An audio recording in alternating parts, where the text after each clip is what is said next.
Happy Friday, PPS staff. Um, I would like to begin this video with a sincere wish that it is finding you well, physically and emotionally. I, however, know that we are weary, like end of the year teacher tired in November. Um, but we have a challenging time ahead of us. But I do believe that we're not just merely surviving this teaching in a pandemic experience, but we are seeing some of the most creative and innovative teaching ever. I personally know that I have grown more in my profession and with my craft in the first 9 weeks than an entire lifetime of professional development could ever provide. Our students' academic and emotional growth, because we are in person, is a testament to our struggle and willingness to make sacrifices to make it worthwhile. With that said, there are some challenging times to come. We have reached an all-time high in our state of positive cases and hospitalizations. Counties are red everywhere. And in addition to that, we have the flu season, which is causing our administrators to have to make some difficult decisions in the days to come. And that is just, well, frankly, glad it's above my pay grade, and that I am not having to make those decisions. Our protocols that we do have in place have allowed us to be in person to this point. But chances are that we may have to go virtual at some point. And our district administrators are meeting with building teachers and administrators across the district to outline what we do and do not want to see when and if we have to go to that virtual teaching model. And while the details of what exactly an academic expectations and our day-to-day responsibilities will look like in that virtual teaching model are still being planned and discussed, I can assure you that they have heeded the lessons that we learned in the spring of what we do not want it to look like. For example, something that I thought of the other day and was pleased and relieved to find that they already had a plan in place for this particular scenario was concerning leave during a virtual model. So for example, if a teacher needs to quarantine or test positive for COVID but has no symptoms and can still teach from home, they will not have to be charged a day of leave. The district will use a code of COVID/WFH for reporting purposes. You still would have to report your case to make sure that we are doing what's responsible and right for the district and for the county to be able to track and do contact tracing if necessary. WFH, by the way, means working from home, or you can make it mean whatever fun thing you want it to be. But there could be some other circumstances that fall under that umbrella, but it will require us to be transparent and upfront with our building administrators.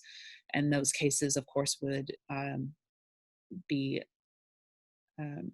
needing administration approval and taken by a case-by-case situation. I do want to end on a positive note, even though our state seems to be flaming red right now. If you're following those types of pieces of data, which I can't get enough of, the hospitalization rates are amazingly high.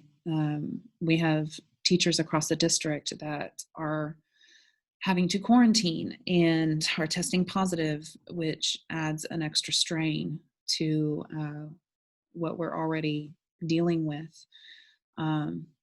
So with all that said, I do want to end on a positive note, maybe a little challenge as we move forward through the rest of this school year.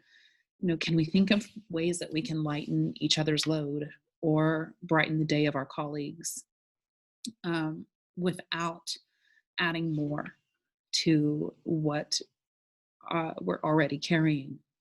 I know that morale ebbs and flows any year, but this year, like never before. And maybe there's something we can think of that we can do to help, maybe smooth the waves. So, for example, the first thing that comes to my mind is the best thing that I can do is be present physically in this building. My students need me to be here. My colleagues need me to be here. And so that means to me that I have to do everything in my control to be sure that I'm avoiding situations that might expose me needlessly to COVID, and following those mask mandates, the social distancing, hand washing protocols when I'm out, avoiding large groups, and, heartbreakingly, that means, this year that my family may not be getting together for Thanksgiving. And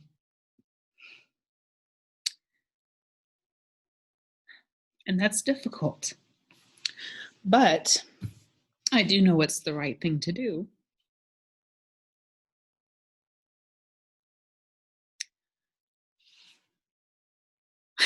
I really did want to end on a positive note. Okay.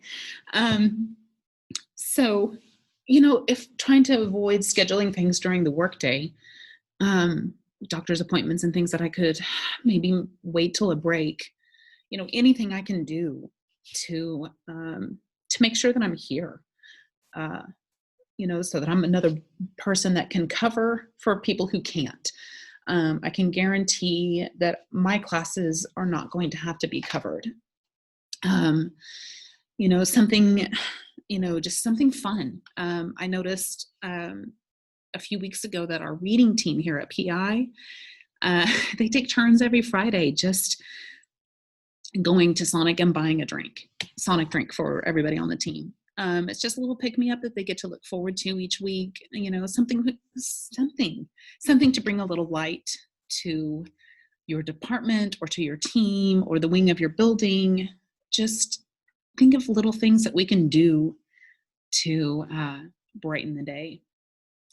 Let's not forget our office staff, our administrators, our paras, especially our district nurses. They have had such a difficult year. So to maybe to help facilitate this, I'm going to start a thread on our Team Piedmont PPS staff Facebook page to maybe curate a list of these ideas that maybe other people are already doing that, maybe we could borrow and to do fun things to bring a little joy in a time when it seems sometimes difficult. So I'm looking forward to seeing your posts and pirating some of those ideas for the science team here at PI. So if you have any questions, have any concerns, please contact me. I'm your PAE, the Piedmont Association of Educators president.